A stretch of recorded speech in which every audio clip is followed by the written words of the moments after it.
Well, welcome everybody.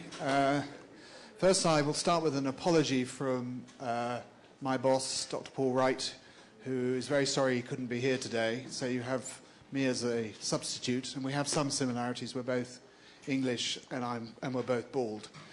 There may be others, but those are the main ones, I think. It gives me great pleasure to welcome you and Dr. Bernie Meyerson to CITRIS today. IBM has been a supporter of CITRIS from the very, very beginning. Was one of the founding sponsors and has continued to support us through SUR grants, equipment grants, and in fact only last week we had a very good meeting discussing possible collaborations in the area of water infrastructures.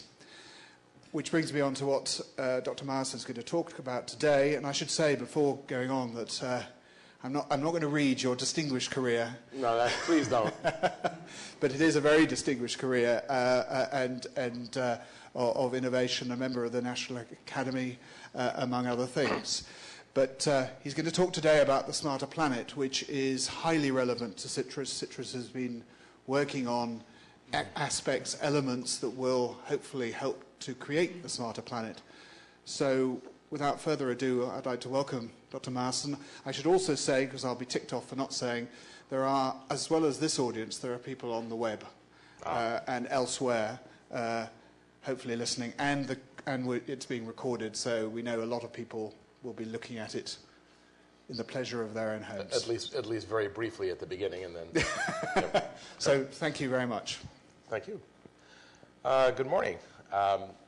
It's interesting. I look around the auditorium. I must have brought too many folks with me because I recognize half the people. This is though one of them is yours. Professor Randy Katz is down here in front, who I do want to recognize for a number of reasons. One of which is if I didn't, he'd be annoyed. But more importantly, so I officially now acknowledge he's here. But more importantly, I serve on a board with Randy in Singapore. I've served with him for almost a decade now, which makes the fact that we're still friends even more amazing. But Randy is being honored.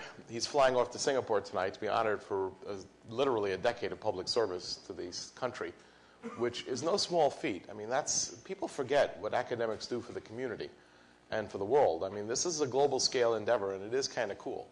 What I'm going to talk about here resonates well with this. In fact, we do go there once a year. We traipse through the 98-degree temperature along with the 90% humidity, but it's a wonderful place, in fact, and they make huge investments in science and technology. And curiously, they were growing at 7% a year, 7% per annum when we were shrinking, which tells you something about the impact of what they've done. There's a lesson to be learned in that, and that's about as close to politics as you're going to get me today, but I just couldn't resist. So, one of the things that's very cool about what we do for a living is most people think it's really nice to do something in real time. Real time is kind of the gold standard. The comedy is, if you really believe in Smarter Planet, real time is way too late. This is it requires you to suspend causality and Einsteinian thought, because what we're talking about doing in Smarter Planet is changing the future so that it never happens in many cases, which is kind of an odd thought. But I'll explain how that works. You see, the gold standard, in fact, is not reacting to things that have occurred, but preventing them from ever occurring. And that takes a fairly tremendous amount of innovation. Now, what's interesting is in commercial efforts, McKinsey did a survey of about 10,000 or so, 9,500 people, and said, look, what is the number one thing that moves you forward and grows your company? And people say innovation. Whoopee, there's an insight. 54 degrees, right? If you never had an independent thought, you're not going to be around very long. But this is interesting. So when the proverbial hit the fan, in the year 2010, you go back and you take the same survey.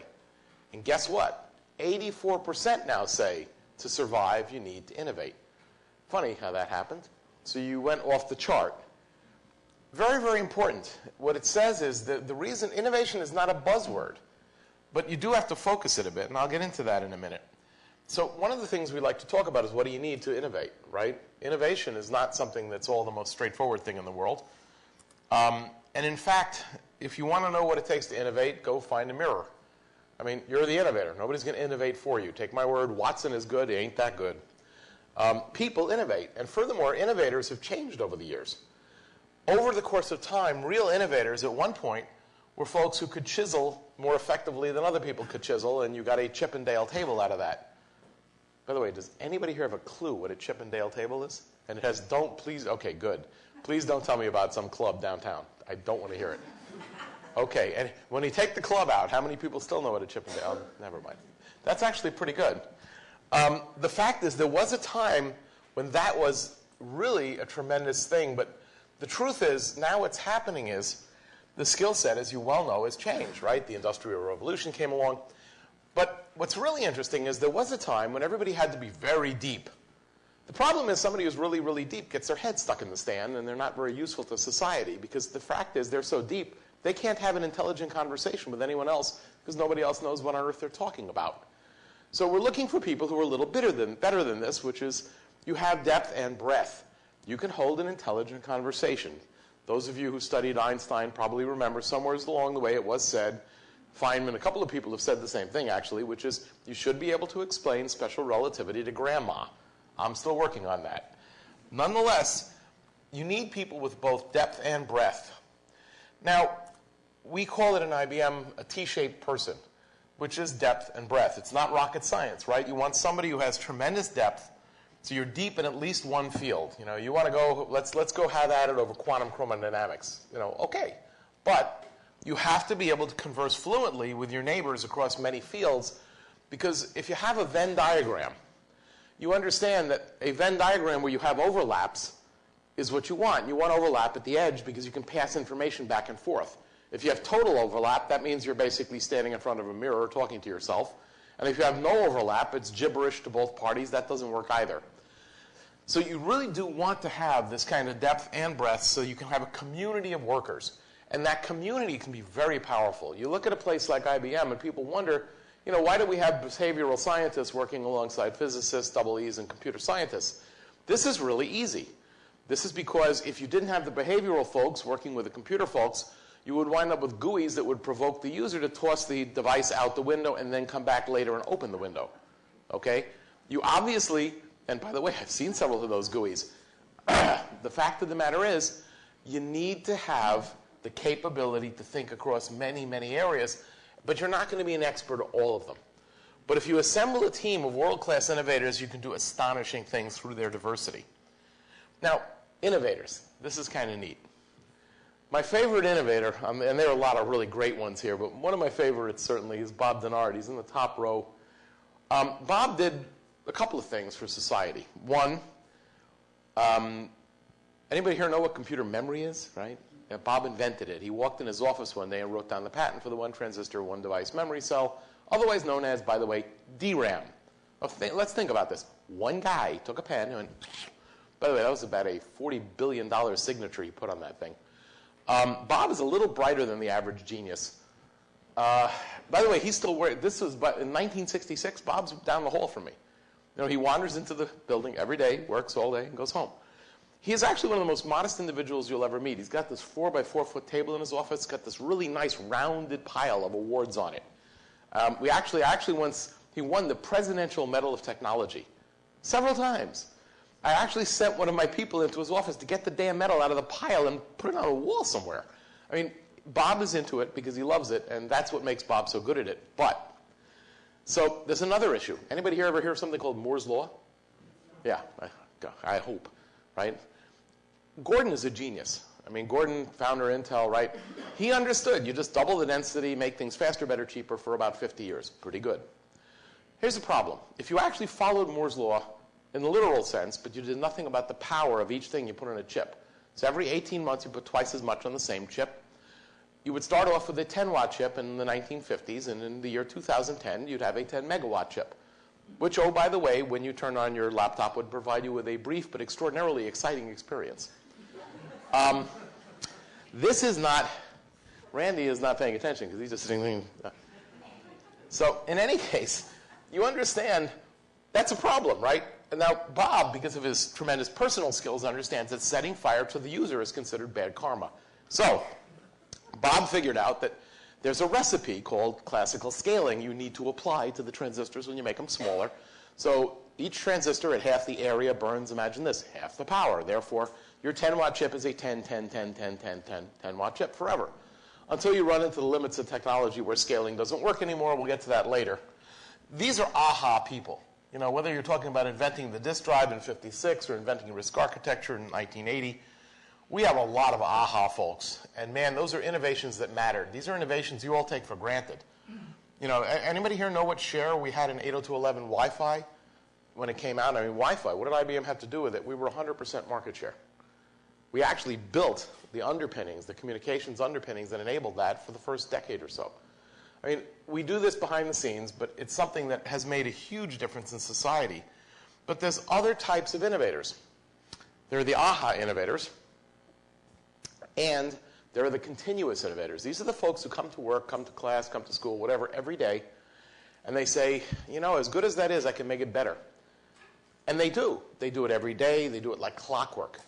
And that innovation, that continuous innovation, is also precious. Because without it, we would be in trouble. And I wanted to give you some idea of that. I see a lot of folks around here with laptops. And those who've heard this, please don't answer the question. Simple, you know, sanity check. If we hadn't, for instance, from '56, when we invented the disk drive, if we hadn't continued then to do the continuous innovation, right? We just left it the way it was. What would your laptop weigh today? Let me give you a couple of choices. Less than 100 pounds. Okay, nobody's going to get suckered into that. How about less than 1,000 pounds? Good Lord. Okay, less than, I don't know, 100,000 pounds. Yeah, I'm hoping. However, I'd be horribly wrong. The truth is it will weigh 250,000 tons. Your laptop would be 250,000 tons. If we had done nothing to innovate after bringing out the disk drive, you would have to take 2 of those cruise ships, stack them on your lap, giving a whole new meaning to the term permanent press, and that would be your laptop. Another, by the way, one-time brief and exciting experience. So it is important that you continuously innovate. It's not good enough to invent it. Aha only gets you so far. Now, computer performance. IBMers love, God, we love to talk about this stuff in terms of numbers. You know, petaflops, right? And, whatever. This is great, but if you really ask how far computing has come since we shipped the first digital system right around '56, the way I explain it is if I grew in height at the same rate our systems grew in performance, so you have some sort of physical scale to it, right now I would be tall enough that the moon would come around the Earth and clip me in the ankles. Of course, my head would be so far out in space, my eyeballs would have boiled and blown out of my face. So there were other issues with that analogy. But the fact of the matter is, it's hard to put in human terms how far this field has come. But it also should give you a hint about how much we should be able to accomplish using these kinds of capabilities. Other innovation issues, obviously infrastructure. You have to have infrastructure. And we started off with a bunch of our core labs, but what we've done recently is we've added a huge amount of these small, very focused laboratories. We're not talking about just doing work, you know, in one large repository. We have very focused labs as well, where, for instance, in one of the Galway or the Ireland Bay projects, we'll be studying water quality. And in a narrow group, we may have 5, 10 IBMers there, 5, 10 people from a university or even from another company. The reason we do this is these are project-oriented laboratories, but you can make really great progress in a field critical to the area you're working. So again, there are a lot of ways you can build infrastructure that enables basically innovation. The last thing, though, that's critical is innovators have to imagine this, innovate themselves. The way in which you even think about what you do will change with time. There was a time when I joined the labs back in the dark ages of the 70s and 80s, mostly 70s, where, you know, people gave you money, you did cute things, and then you passed them to the development guys who shook their heads, said, oh, God, you know, it's a lose-lose, right? If it doesn't work, they'll say, hey, even a research guy can do it. And if it does work, they'll say, you didn't think of this, they did. Wasn't a good way to run a company, and we got around that very quickly, which is the research guys got to go with a project out to the field and actually take it to product, which is a very different structure. But research has evolved from this sort of corporate ivory tower approach to something that basically is a global collaborative effort. This is why there are no research labs left. People, for some really strange reason, couldn't seem to adapt to this. And so if you look in the United States, the saddest thing I'm finding is if you look at the basic research labs, Bell Labs, where they invented the transistor, of course, is now gone. TI Labs, where they invented the integrated circuit, gone. Exxon Clinton Labs, RCA Sarnoff Labs invented the TV, gone. This is a sin, and I will tell you that the fact is, part of it, not all of it, there are a lot of other factors, but part of it is the way in which you innovate has to evolve. Nothing is stagnant, and if it doesn't evolve, what will happen is it will disappear. So, all right, we've looked at how we got here, but why does innovation have to accelerate? Well, a couple of things. Technology for 50 years has been fat, dumb, and happy because it was trivial. Now, I can say that. I'm a hardcore silicon technologist by training. And it was like a recipe. Remember, Bob wrote the recipe for classical scaling. For 50 years, we simply made things smaller, better, faster, cheaper. Each year, 18 months, you cut things in half in terms of size. Everything was great. But a funny thing happened on the way to greatness. It went up in smoke. Twice, by the way. This is an interesting story. Anybody here ever tried to, okay, quick test. Piece of paper. If I give you 8.5 by 11 piece of paper and say fold it in half, a bunch of times, how many people think you could fold it in half more than 10 times? Man, I'm impressed. You guys must know I set these things up.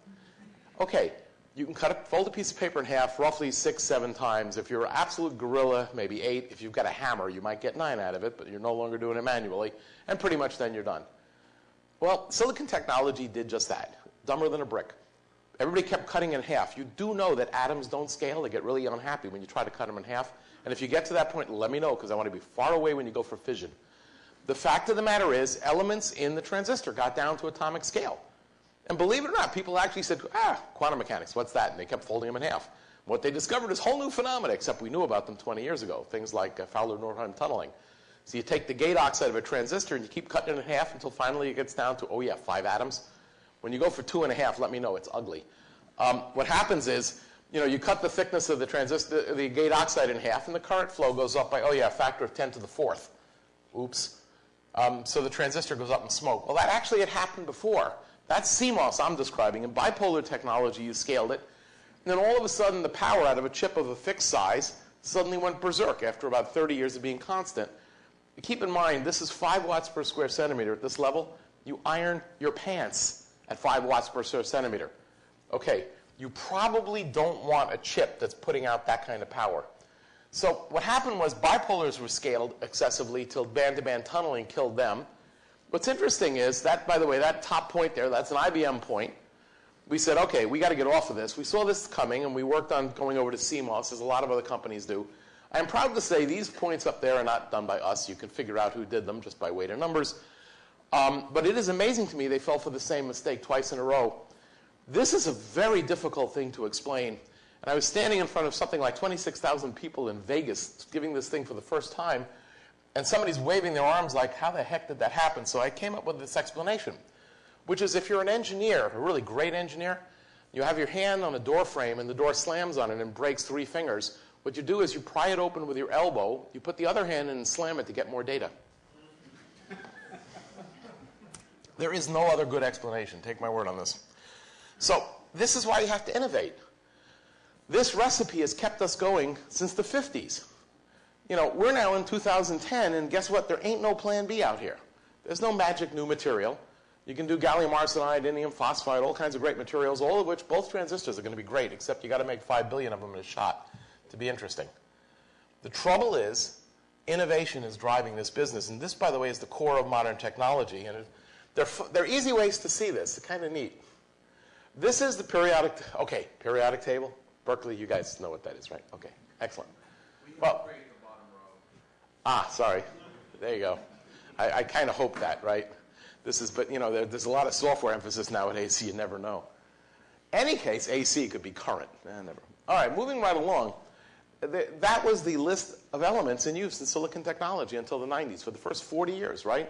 Hydrogen, boron, aluminum, silicon, phosphorus, oxygen. I will not insult this audience's intelligence to explain what those things did. I figure you guys have that. Technology, we figured out ways to make it better, faster, cheaper. We added titanium and tantalum and tungsten as silicides so we could actually make lines out of silicon and then make them essentially much more conductive. Copper was brought in as a technology for metallization. This was to push things into the year 2005. However, somewhere in about 2003, I warned people that classical scaling is over because the gate oxides have become too thin and you'll have to move to new materials. And some folks listened, some folks did not. It actually was quite hilarious because the guys who didn't set fire to the user. Now, what happened after that is people said, oh, Lord, we can't scale anymore and get any progress. What we have to do is scale and innovate. It's not, smaller is not good enough. Matter of fact, the joke is, if you took today's technology and you built things half the size, they just burst into flames. So what you do is you literally make it half the size, and then you do all sorts of innovations. You strain silicon. If you grab the four corners of a sheet and yank, you basically have to do that with silicon in order to make electrons go faster. By the way, if you push on them, the holes go faster. I mean, you're doing amazingly complicated things, and this is what happened to what's in use in semiconductor technology today. We're basically sucked up about half of the periodic table to compensate for the fact that Moore's law in the classic sense has been dead for years.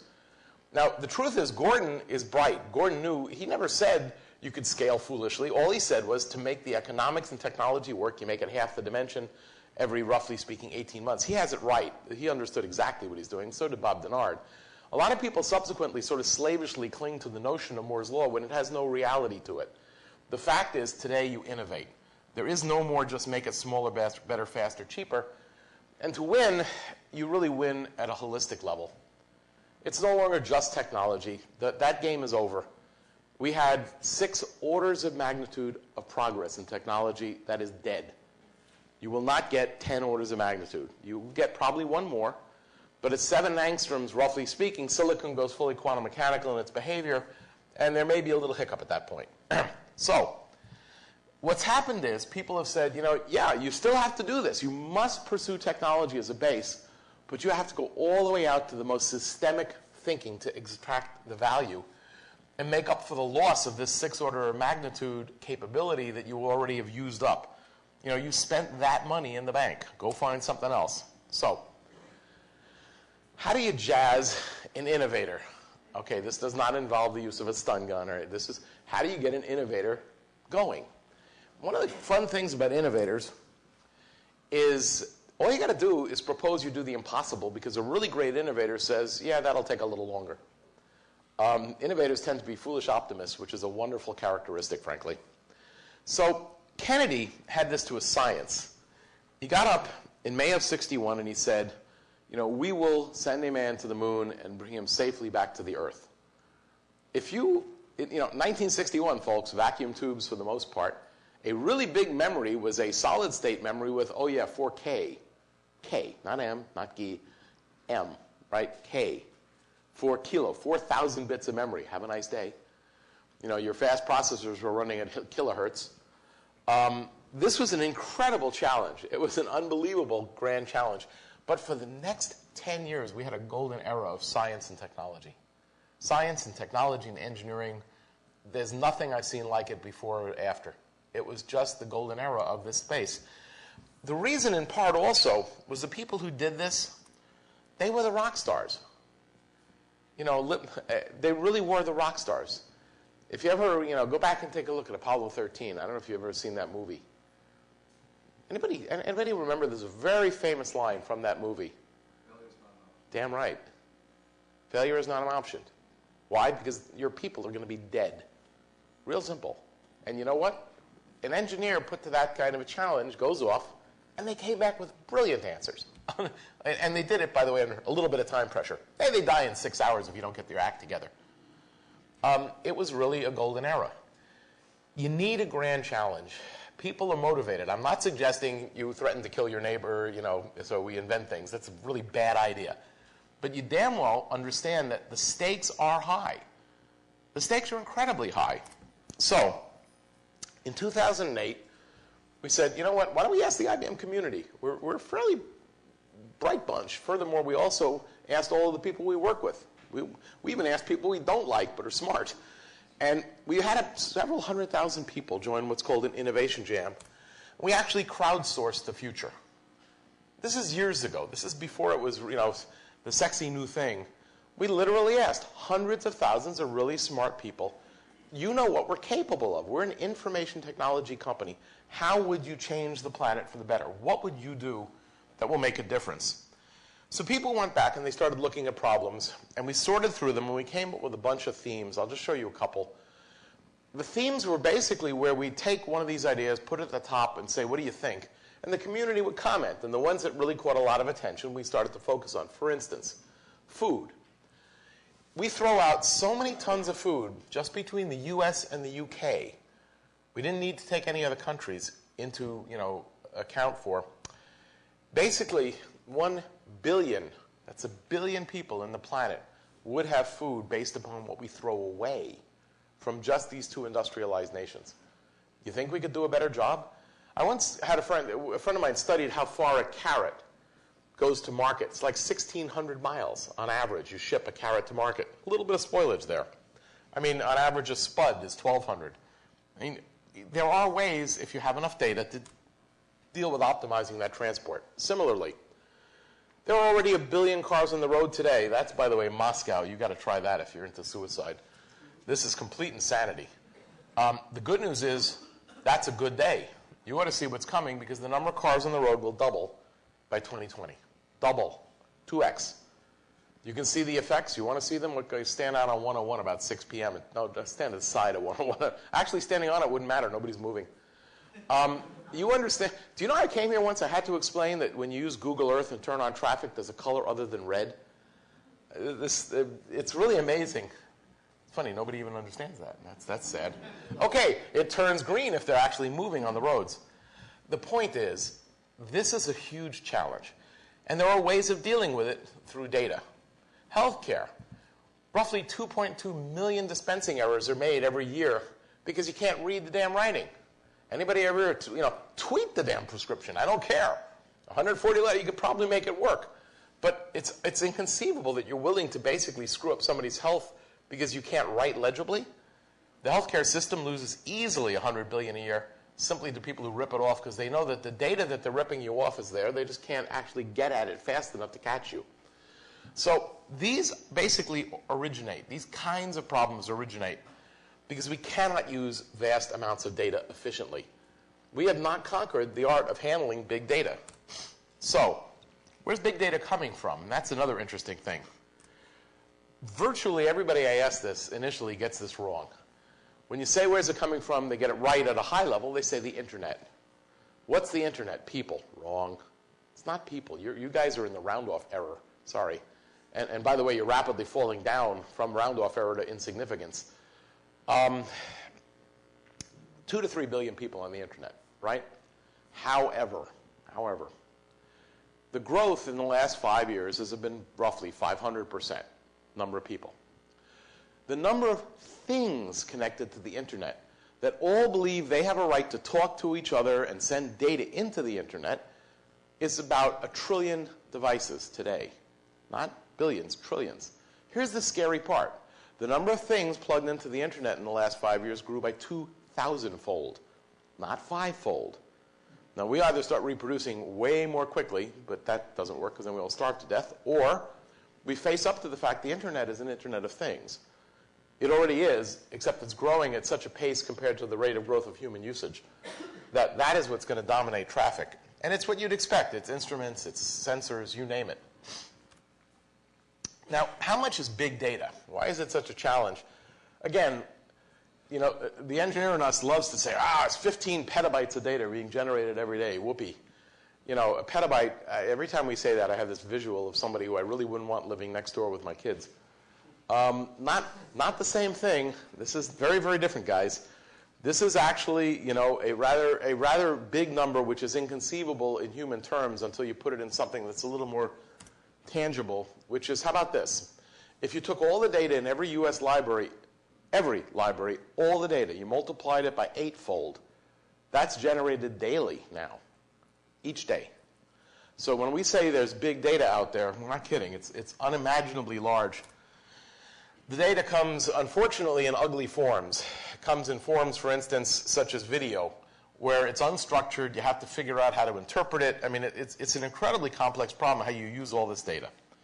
So you need a new suite of tools. And this is where it gets interesting, because clearly a human being cannot look at this vast sum of data and extract the knowledge you need to change society. But you can do it with computer capability, of course, and the tool is analytics. Now, analytics, it's kind of an interesting subject, and we've had a huge push in this in IBM, and we've acquired something like $15 billion of companies in the last bunch of years. Not to mention we have an enormous internal effort to do this. But there's a logical reason why this has grown into something that essentially is core to how we live. This is a friend of mine giving a couple of examples of it. Isn't everything we do, all of our actions, really driven by data about experiences we've had, what we've liked, what we've not liked? You know, all this goes into making decisions about our lives. And so it is, in some sense, the whole world is analytics, isn't it? The whole idea is being able to get that data from all of those usage points, analyze it, and make a real-time decision. In Toronto, we have a setup with the neonatal care unit at the hospital. And what we're able to do is actually the monitors on the baby, taking the data streams that are coming off of the monitors and then analyzing that data in real time as it's coming off the baby. We're able to predict the onset of things like sepsis for the baby 18 to 24 hours before an experienced nurse would have been able to do the same thing.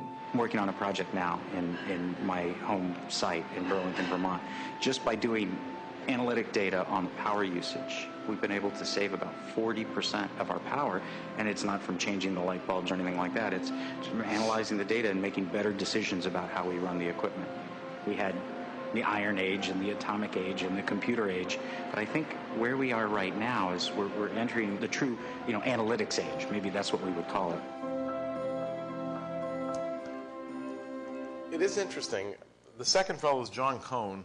The interesting thing John said there, I don't know if you caught that, is they took 40% out of the power usage in one of our enormous plants. At the same time, our throughput, our output of the plant went up 30%, and they changed nothing.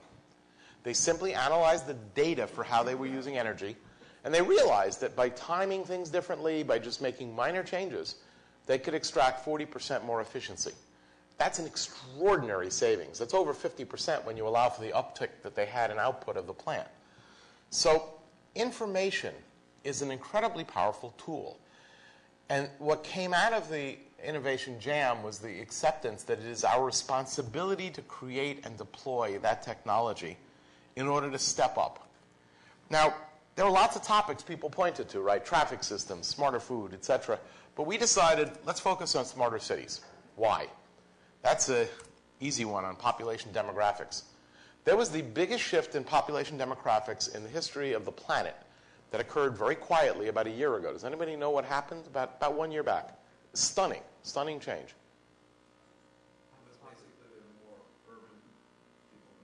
Bingo.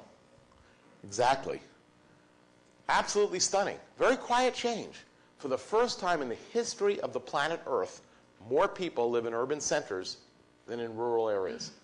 And the trend accelerates. Do you understand?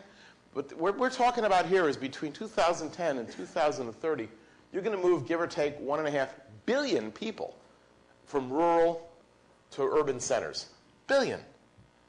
The population of the U.S. is just a bit over 300 million. You're going to move 5 times the U.S. population? Just like that. Bang. That has some huge implications. And, man, all I can say is you better get your city right. So let me give an example of the kind of stuff you can do. Smarter transportation. Remember what I said when I introduced the whole concept. Today, in many areas, we follow transportation as sort of just an operational, transactional effort. You have a toll booth, you drive to the toll booth, you give the toll taker money, yaha. It's a transaction. There's really no learning. You can gain insights. That's the city of Singapore. Randy can tell you what ERP stands for, I think. Electronic something. They're driving on a road. There you go. Electronic road pricing, exactly. The point is, I'm just reminding him, he's going to be in a cab chirping at him in about 28 hours there. Yeah, it's a really great place, except it takes 29 hours to get there from here. Well, not here. You're closer. 18. Yeah, it's a bargain. It's a real short hop.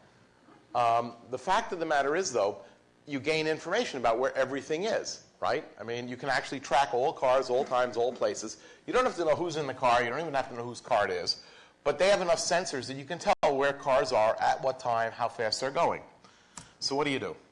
You take an analytics program and you say, I'm going to build a model where I will look at the configuration of every vehicle and at speed, location, and I will model at that point what it looks like, and I'll build a model as to what will then happen later on in time until I can accurately predict 10, 20 minutes in the future what will happen.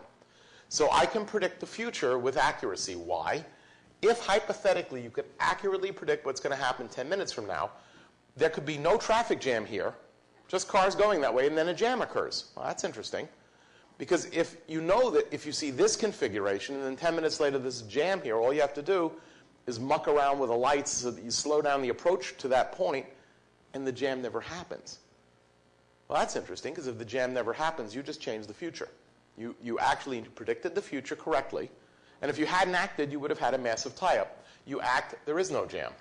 The fact of the matter is, however, you need the models. So the left 9 graphs are where cars are and how many there are. The right graphs are how fast the cars are going in 9 different locations versus, of course, time. Now, the thing you may have difficulty telling is there are actually 2 sets of data on each plot. There's black, which is what actually happened, and there's blue, where we actually predicted what would happen 10 minutes before it occurred. The amazing part is if you look at the blue, drawn 10 minutes before anything was measured, and you look at the black, which is what actually occurred at that spot, whether you're talking about how many vehicles there are or how fast they're going, you in fact see almost perfect correlation, virtually perfect. What it means is we manipulate now the traffic so that things don't occur that would have occurred. We do change the future in a very, very real sense. Changing the future is about innovation. That's the innovation. You don't wait for this disaster to happen. It never occurs. And that's a huge challenge because you could apply this to economics. You can apply it to health. There's no a priori reason you have to accept the inevitability. You can address it as opposed to reporting it. You know, I love it's fantastic. You get one of these new GPS systems. I don't care. It says real-time traffic. You know what? It's fantastic. You show up and it says you're stuck. Excellent. I could tell that. There's a car in front of me. It's not moving. Not really helpful. How about real-time traffic? There was going to be a traffic jam here, but don't worry, it's not going to happen. We actually do that. It's not science fiction. It's just science. Now, there are a lot of other places you can use it. Public safety. The good news, criminals are not the sharpest tack in the box. This is why they steal from you instead of getting their own. That actually does come in handy because since they're not always that bright, they tend to have patterns. So what we did was we took data on where crime was occurring and we built maps, predictive maps. So for instance, if you just look at what's going on, these are robberies in green. If you know there's a pattern developing and you refresh the map on a 4-hour basis, you can flood just that area with officers. Now these are street robberies, fine. So you flood the area with a bunch of folks who are hunched over, you know, and they're wearing a big overcoat, and under the undercoat is a .357 Magnum, you know, the Dirty Harry trick. And after a very short amount of time, all the folks who are basically doing this will statistically basically mug a cop who actually turns out to be 6'3", 250 pounds, and bad-tempered. And that puts an end to the career. The fact of the matter is that works. It works astoundingly well. We did this in Richmond, Virginia, and the first year we did this, the numbers came down by something like, I think, 40%, 32%. Then right after that, 30, 40% the next years. Basically, when we started this, Richmond was the number 5 dangerous city in the United States, and it ended up at bottom 99, right at the bottom of the list of the top 100. They do this in Oakland. I don't think they have the budget. No, I'm kidding. Bad joke. Honestly, I don't know. There's no a priori reason. The fact of the matter is it can be done. It takes willpower. It takes political willpower, and you have to be, look, New York City, when I grew up in it. So you're right, you can't do it. Yeah. New York City, when I grew up in it, was a much different place than it is now. And basically, somebody developed more than anything else the willpower. Once you have the willpower, the technology exists. But you have to have the willpower. And, there are a lot of pluses and minuses people do with Giuliani. And I don't want to comment on any of that. But I will tell you that at the end of the day, he had an epiphany that says, you know, if you tolerate it, you get more of it. So we're going to tolerate none of it, and we had none of it. And the crime rate fell off a cliff and kept falling. So, you know, it takes political will, not just technical. So much. As I said, that's as close as I'm getting to the edge of that cliff.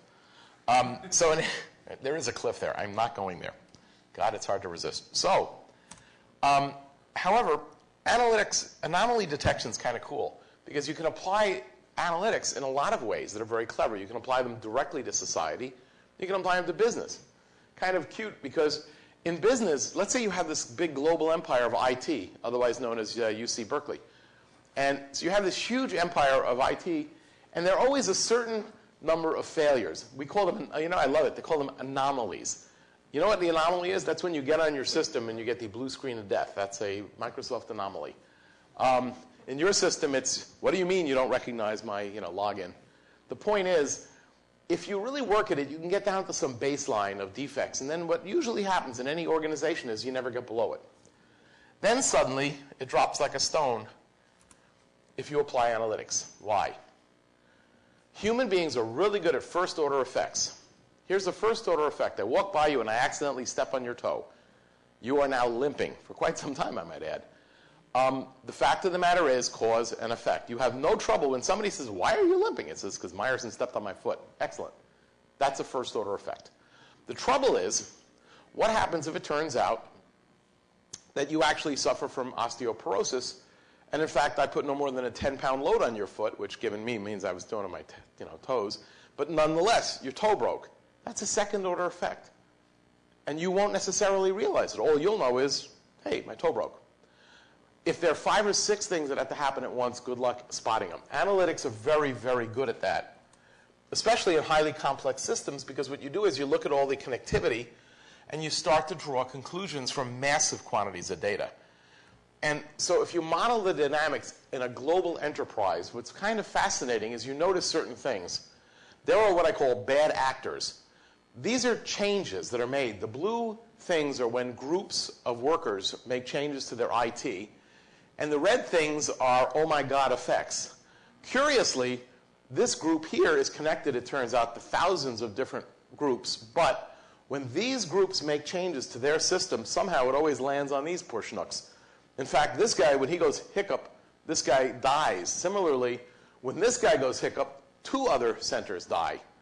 Now, the curious thing is, why wouldn't you spot this? After all, Joe made a change to his system. My system died. There's a connection. What's absolutely stunning is you can start to study these connections and put a timeline on it. And you can see that it has an effect, right? This is what you would expect to see. The bottom is disaster. This is a huge anomaly. The top is just a spurious event occurring somewhere else in the globe. The timeline is what's astounding. The reason you can never see the damn things is you get this first warning metric. We can correlate and say, yep, that hiccup occurs, and then sometime later, this server just goes kaput. The anomaly event, the timeline. Okay, 65 minutes. That's glacial. You see, every time I show this to people, I can see, oh, wow, 30 milliseconds, pretty good. No, 65. How the hell does it take 65 minutes? Because you understand what the problem is. That first warning, they fixed that after about 60 seconds. Yet 65 minutes later, the entire system crashes. And you go, what on earth did... It's a cascade where there isn't just one effect. It turns out you got to flip like coin. You got to flip a coin and get 15 consecutive heads. But you know what? Machines flip lots and lots of coins. And so what happened is, it turns out that that first metric is the warning that there is a load cascade. And the way they had architected the system, whenever something quits, they had a backup server. Well, here's the bad news. When the first one quit, it actually caused 2 others to overload. They quit. Then it caused 4 others to overload. So you had this geometric failure going on. And every time it failed, their backup server was this one over in the US. So what, of course, happened is, if you look at the available memory in that backup server, it would drop systematically with time until it went to, oh yeah, 0. And when memory goes to 0 and the thing starts paging in and out of memory, it doesn't stop. It just slows down by a factor of 1,000 and life ends. There's no way in the world a human can spot that. But analytic tools, piece of cake. You can do the same thing with social tools. Now, this is very powerful for a lot of reasons. Yes, you can sell more Nike sneakers. But yes, you can also spot the onset of a pandemic. And both are actually of some value because the Nike sneakers actually give somebody something to sell and drive the economy. And the pandemic makes sure there are people alive left to buy it. It's both very good things. I don't have to explain to this audience, God help me, that people have actually, used. I love this graph. They show this. This works well, by the way, with corporate America. Showing it here is a bit hilarious, right? Because the top curve says, have you ever used the internet? Oh, Jesus. Yeah, okay. Has anybody here ever not used? Is there anybody here who's never used the internet?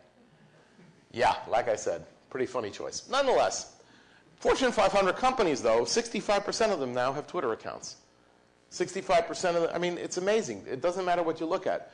The numbers are huge. It is widely accepted both in corporate America as well as, Facebook, Lord knows, they ain't the only guys out on the internet. The fact of the matter is, though, that this has changed the world. People, I think, don't really realize how dramatically. Before 95, you advertised, right? You marketed, print, radio, television. That was it. That was advertising. That's only 15 years ago. Then came Web 1.0, right? And for maybe 5, 6, 7 years, you pushed ads out. It's still advertising. That's less than 10 years ago. Then all of a sudden, it flipped. All of a sudden, consumers drive marketing. You are the marketers. When was the last time you went to rent a hotel room somewhere and didn't do a check on one of the various sites, I don't care if it's Orbitz or BizRate, whoever, to see whether or not the last person there is still recovering from their bedbug infestation? Yeah? You market to each other. It's fascinating. The world is upside down. It's very rare that you see something like this. But it's also very powerful because you have this incredible amount of social media flying out there. There are 200 million blogs out there right now. But what's fascinating is the number of people who post on products and stuff. It's about 30-something%. Again, 200 million Twitter accounts, 1,200 tweets a second, proving conclusively we need to get a life collectively. But 20% of those tweets do refer to products and other things. This is what's fascinating. The marketing trends. If you actually look at what's valued now, 90% of internet users only believe their friends. 70% will look at consumer opinions, like at the various sites. You go all the way to the bottom, and only 41% trust search advertisers. And it's declining. It's very interesting. You have to ask Google what they've done to deserve that. It's just how it is. I make no I'm not claiming any deep foundational understanding, but you can see how the world is shifting. Now, social media content is very rich, and you can use it as an example. What people do as one of many ways of doing this, you can look at tweets or you can look at posts on the blog posts. Let's say you launch a product where you associate a shoe with some sort of famous player or some soccer player. What happens is you first do the association, there's some commentary, and then there's a ton of commentary as that soccer player goes off to the World Cup. All right, that's not surprising. But some of the commentary can be read, and you read the commentary, it's all open. And there's a bunch of positive commentary, but there's also a bunch of negative, maybe 5-10% of it. Here's the beauty of this. In one day, you get more turnaround in terms of information than many companies get in 6 months. Why? Because you're just looking at what people are saying, and you know what they may be saying? Where the hell do they think that putting that ugly purple stripe up the back of the shoe is going to help? And if that's all people don't like, you know what? Get a white paintbrush, fix it. It's not that hard. And you see if it goes away. In one day, you know the impact of what you've changed. It's unheard of. The speed to decision is fantastic here, as opposed to, let's wait to the end of the quarter and see if our financials go to hell. That's not a really good strategy, And people have done this. They've looked at positive, neutral, and negative rating, sentiment on various things through FIFA World Cup. This is, again, it's something that you study the negatives, and you then modify accordingly. This is being responsive to the consumer. This is not a negative thing. Similarly, there's all sorts of unstructured data out there you have to analyze, and this is where it gets kind of cute. You get a tweet in, and there are ways of doing it just, again, from public data. Wikipedia has a huge tree where you can categorize things. So you take the tweet, you categorize it, dissect it for positive and negative, and that's how you basically collect and analyze the data rapidly. And it's free. It's searchable. And the beauty is it builds itself. So this is really a wonderful source of the power of the example of the power of the open movement. And you can track topics over time. You can you pick the topic: iPod, iPhone, Android, and they have valleys and peaks. And this is the sort of thing that we do because it gives tremendous insights to clients. Tremendous insights. You know, maybe people don't care that the iPhone had a problem with the antenna. Maybe it's the most important thing in the world. I don't know. But you ask the consumer, if you do a survey and focus groups and all the other nonsense that they used to go through, this could take months. This takes hours. The other thing is causal is fascinating. There are leaders and then there are followers. You have people who blog and you have people who monitor them, right? You'll have somebody who says, you know, X is better than Y. The next person says X seems to be maybe superior to Y. The point is, being able to separate those two, the leaders and the followers, is critical. Because if you look at just all the hyperlink connectivity without any intelligence, who would you focus on between groups of people? You haven't got a clue. I mean, everybody's linked to everybody else. But look what happens. If you do an analysis, I have a friend, by the way, I brought this guy to a client to explain this. He spent 3/4 of an hour explaining the underlying mathematics behind sparse multivariate regressions. And it was great because the eyes of the CEO of the company we were talking to just glazed over. I mean, we're talking, you could see yourself in them, tie or not, you know. And he was worried because he goes through this whole thing and then he leaves the room and the next day he called me up. He said, I really screwed up. I don't think he understood a word I said. I said, no, you did it. You actually did great because he looked at you go out of the room. He looked, relieved that you left. I know that. But he also said, do you actually pay this guy? I said, yeah, we pay him a ton of money because, you know, he's brilliant. And without his knowledge, we couldn't do any of this work. He says, you know, the fact that you're willing to put up with that to get this, God bless you, I'm in. Okay, I'm not that proud. You know, whatever your logic is, it works for me. Now, what I mean by getting this information is take a look at what happens if you look at leaders and followers. What you discover is this entire block of users, and this entire block of users are only connected by 4 leaders, 4 influencers. Out of millions. I mean, we scaled it down. Millions. 4. Okay. Where would you put your effort in contacting and getting opinions? This is absolutely precious stuff. And yet, it's not obvious. It's not obvious unless you have a crazed mathematician who spends his life and thinks this is gorgeous. The good news is, it really is. You just have to appreciate the value you get from it. And that's sometimes not obvious. Now, just one last topic I want to cover because I'd love to have a little time for a couple of questions. This will be quick. A friend of mine, Dave Ferrucci and his team, and members are here today, are the guys who showed, you know, the unimaginable courage that it takes to really be an innovator. And they're innovators who sort of sit in the cheap seats and do the stuff that's, you know, pretty safe. And then there are the people whose boss is in a bar, literally, by the way, no kidding around. Anybody who thinks corporate America is normal obviously doesn't work with my crowd. The guy's sitting in a bar, and the bar goes quiet on him. This goes back quite a few years. He says restaurant. Take my word, it was a bar. So he goes looking for where the heck is everybody? And they're all standing around the bar watching this big screen TV as Jennings, the guy who had won something, I don't know, 83, 84 consecutive games in Jeopardy. He's playing another match. And it really had become astounding. He's really incredibly talented. I've met this guy. And everybody's just got to watch. Now, this fellow, Charles Lickel, remembered that there's a team that IBM was working on a Q&A system that might be kind of interesting to tackle this. And it occurs to him in his haze that, wow, you know, we could take on Jeopardy. And he comes back and he sits down and he talks to the team. They point out to him that, I don't know, whatever, we're getting 10% of the answers right after 3 hours. Oops. Yeah, by the way, to compete in this thing, you got to get something on the order of like 90, 95% right in 3 seconds. A little better. And the team says, sure. Now, didn't quite go that. That's the story. I'll let you query one of my colleagues is exactly how that occurred. But nonetheless, they actually agreed to try to humiliate themselves in front of 500 million people who watch Jeopardy, which I think is actually very cool. And 4 years, 80 man-years later, they actually took it on and they won. This is a very short clip because you're going to get a lot more information than I'm going to be able to supply you. But it gives you some idea of the challenges that these guys were up against. The previous one, we took on the chess grandmaster, Kasparov, and beat him. By the way, he was really honked at us and stormed out of the room and hasn't talked to us since. So grand challenges are sort of historical precedent. It's going to change how we interface with information. People are going to ask, how did it do that? How did it accomplish this task, which before we thought only humans could ever hope to do? David Hume held this view that sense and experience are the sole foundation of knowledge.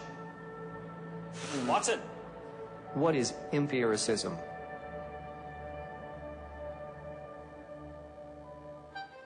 Watson is a question-answering system. A question can be posed in natural language, and having read a whole bunch of information, data, documents, come up with a very precise answer to that question. It's an information-seeking tool that's capable of understanding your question to make sure that you get what you want, and then delivers that content through a naturally flowing dialogue. Do you have one of those? I don't have one of those, right?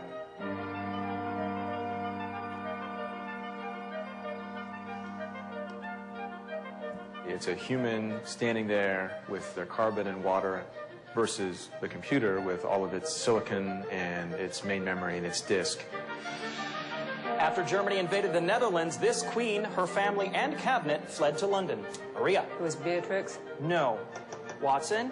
Who is Wilhelmina? That is correct. Humans communicate very fluently in natural language.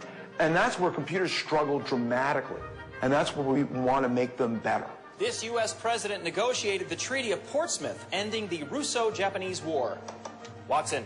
Who is Theodore Roosevelt? Good for $800. Jeopardy questions are tricky. They have puns in them, they have little jokes in them. A famous red-coiffed clown, or just any incompetent fool. Watson. Who is Bozo? Nice. Good job, Watson. I think we've gone from impressed to blown away. This is really remarkable performance. And we know of no computer system that can come anywhere close to doing this question-answering task. Watson is the confirmed champion for this game. But the reality is that being able to win a game at Jeopardy doesn't mean you've completely conquered the language understanding task. Far from it. In REM's It's the End of the World as We Know It, two of the men with the initials LB. Watson? What is I feel fine? Ooh, no. The worst thing is if Watson just crashes in the middle of the game. That's what you don't want. But then the second worst thing is if you have some horrible bug where Watson starts getting everything wrong. What are trousers? No. What is harness racing? No. What is taxi to the dark side? No. What is artificial sweetener? Come on now, no. What is milk? No. Very nicely done. We both beat them. Good for you. Humans. Woo. This is triage. There's a million things to consider here. This is just one. We're going to run out of time. We're going to run out of time. Our responsibility to the scientific community is to push this technology as hard as we possibly can, because when we get out there in public, what we're demonstrating is what is the state of the art? What can we really do? It's limitless, the number of things you could potentially apply this to. Watson, you have control.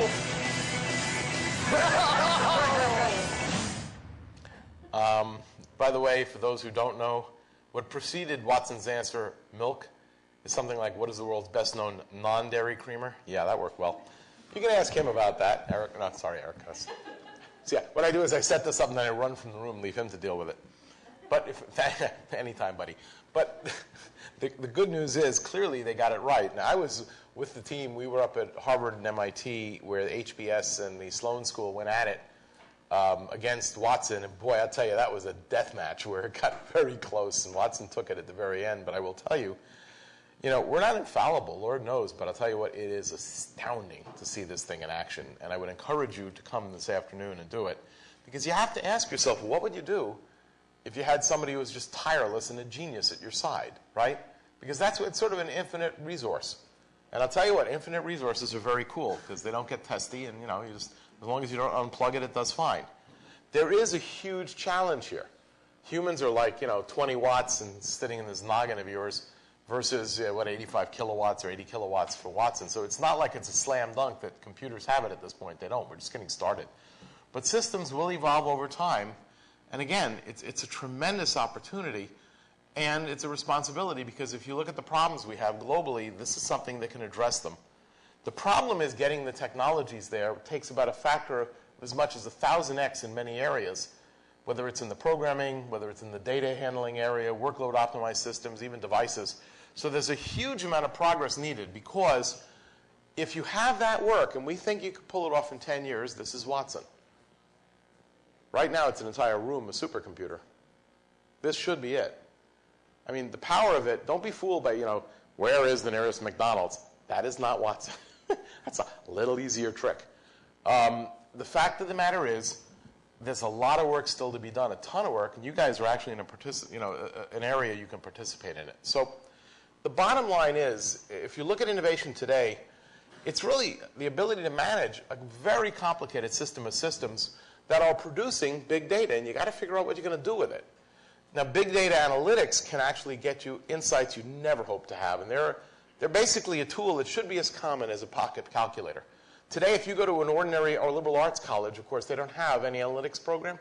I promise you, go there in 10 years, they will all have it.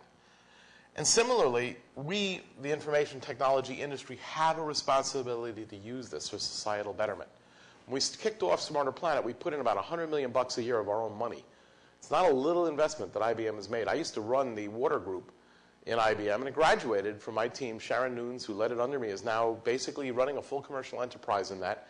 And it is good from every turn of the word because it's self-supporting. Yes, it makes a good living. Yay, team. Why? Because you can do more of that stuff. You know, if you run at a profit, you can actually reinvest. Now, the good news is IBM has this unimaginable history of investing of order $6 to $7 billion a year in R&D. And that's by far and away the biggest chunk of change anybody takes out of their own pocket to spend on this. But it's critically important to continue that. We have to be self-supporting. You can't go around with your hand out saying, out of the kindness, or give me some money and I'll do something good. But at the same time, if you're doing well, you should be able to do stuff like this. And the good news is, I'll tell you that every company I talk to on this subject, they all look at it and say, it's a win-win, right? I mean, it's a good societal benefit and it's a business benefit. Why not? It's really a very, very good story. So in any case, thank you very much. If you have any questions, now's your chance before I try to escape or I run from Eric for setting them up. Randy.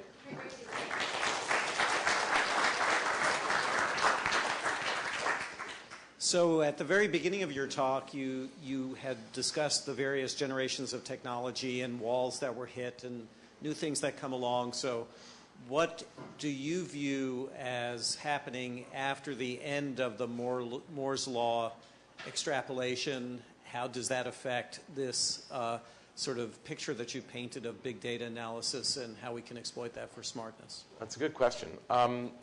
Interestingly enough, the underlying silicon technology every year has contributed only about a third to a fourth of the total progress in that year because progress is made in architecture, software, all sorts of packaging. I mean, lots of other areas. What happens is they have to pick up the slack to keep the pace going. So that's one. Two, silicon technology will have run its course at about 7 nanometers, but it doesn't mean it stops. You can go to silicon nanowires, but that is a fully quantum mechanical device, and you have to treat it totally differently. It's not an extension of the standard architecture. Similarly, you could look at things like graphene, which people are, carbon nanotubes, quantum computing. That has a pretty good time constant. Usually it's 25 years from the date somebody talks about it to when it'll actually do something. Unfortunately, it's the same number every time. It will eventually work. In fact, people are making good progress in it, but it's slow and it's a very special case. The fact of the matter is, though, we will be picking up the slack elsewhere as the immediate answer. So I don't anticipate IT slowing down, but I anticipate where you're spending money changing dramatically. You made a very good point. You have to pick up the slack. People will expect and hold our feet to the fire to get about 90% a year of compound annual growth and performance. So basically, you think it would shift from technology rather towards application and software and analysis parts, or so it would shift, like, let's say, up in the level, or? It'll do both. It'll shift up and laterally. In other words, it'll shift up, as you say, into apps and other things that can extract more value from the same capability. But it'll also shift laterally. So, for instance, three-dimensional integration, as opposed to squeezing the semiconductor itself, will help because what you may not realize is the speed of light's dreadfully slow. As incredible, as bizarre as that may sound, speed of light is pitiful. In a machine cycle, the time it takes for one of our systems to just run a full cycle, believe it or not, a beam of light goes about that far. And by the way, electrons are real slow compared to light. I'm kind of using approximations, but you understand the problem we're up against is if you have memory over there, the x86 sprawl out, it's the Australian strategy of semiconductor. It's throw another server on the Barbie. It's literally, that's what's happened, right? Nobody really cares about that because, after all, power and servers were cheap. So what you did was you just kept throw another server on the Barbie. That's dead. Because the server that's over there, when it communicates with the one over there, you lose 10,000 machine cycles just getting the signal there. As crazy as it sounds, other tricks will come into play. Like you put everything in one tiny spot. You eliminate the 10,000 loss. 3D stacking of chips. So instead of having 50 meters between your memory, bank and the system, maybe it shrinks to 50 microns. I mean, so there are a lot of changes in the architecture of the system that will also happen. So that's a lateral shift in technology, but you are right. In addition to that, there will be many architectural enhancements for the same reason. There's a really, it's unimaginably great to imagine that we'll have this little Watson in our handheld 10 years from now. But I worry that the 5% of the world that can actually make good use of it will be so much better off. But what about the billions of poor people without educations? And it'll just make things it'll make things greater. The divide will become greater.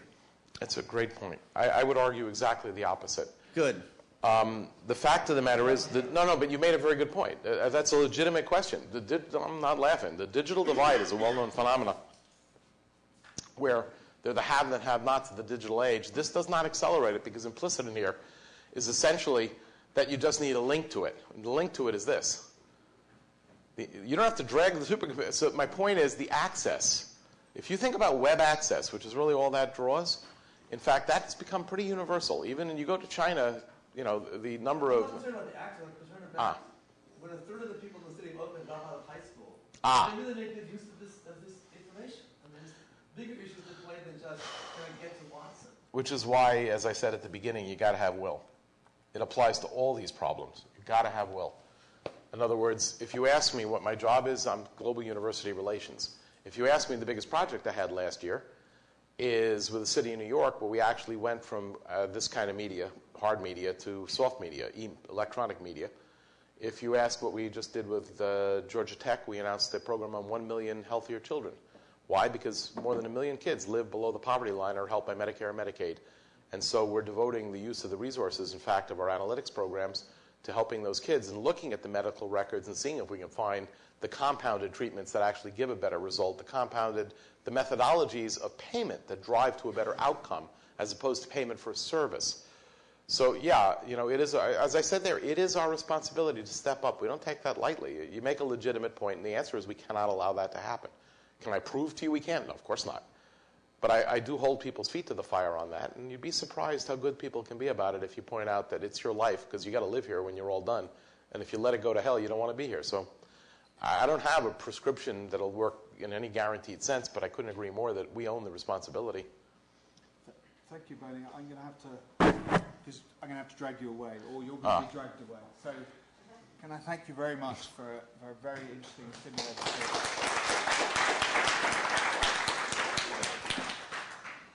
Thank you. Sure. That's great.